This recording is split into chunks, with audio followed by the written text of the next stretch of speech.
Hello guys, अस्सलाम वालेकुम। Welcome to my new mini blog. तो गाइज़ आज मैं जा रहा हूँ झालामंड मेरी नानी के घर पर। तो गाइज़ सुबह उठकर नहा धोकर फ्रेश हो जाता हूँ, फिर आदिल कादरी का 10 स्टोरी इतर लगा लेता हूँ। उसके बाद हम लोग निकल जाते हैं झालामंड मेरी नानी के घर जाने के लिए।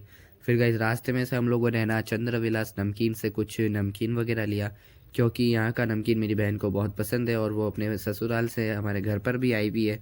तो हम लोगों ने उसके लिए कुछ नमकीन वगैरह लिया और 1-2 दिन बाद में वो फिर से अपने ससुराल चली जाएगी, तो उसके लिए हमने नमकीन वगैरह ले लिया। फिर कुछ ही देर में हम लोग पहुंच गए मेरी नानी के घर Jhalamand.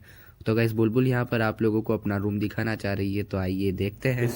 When you look like this, your room looks like this, guys.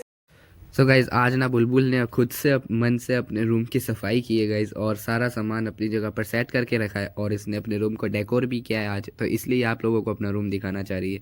फिर गाइज अगले दिन हम लोगों का प्लान बनता है बाहर घूमने जाने का। तो हम लोग है ना परदेसनी मेले में जाते हैं, और इससे पहले भी हम परदेसनी में गए थे जिसका ब्लॉग मैंने बनाया, तो आप लोग देख लेना।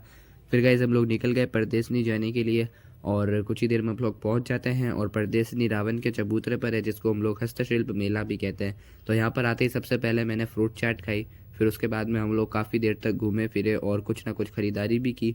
फिर उसके बाद में गाइस हम सब लोगों ने साथ में है ना खाए छोले भटूरे और डोसा, और ये भी बहुत टेस्टी था। फिर लास्ट में गाइस घर आते आते ना मैंने फायर पान खाया, और फायर पान मैंने पहली बार खाया था गाइस, इसलिए इसको खाने के बाद ना मेरे मुंह में मेरे को एकदम जला जला सा टेस्ट लग रहा था, लेकिन ये भी अच्छा था। तो फिर गाइस है ना हम लोग निकल गए घर आने के लिए। तो अर्शी यहाँ पर जिद कर रही है, रो रही है, क्योंकि हम लोगों ने इसको झूले पर नहीं बिठाया, इसलिए रो रही है।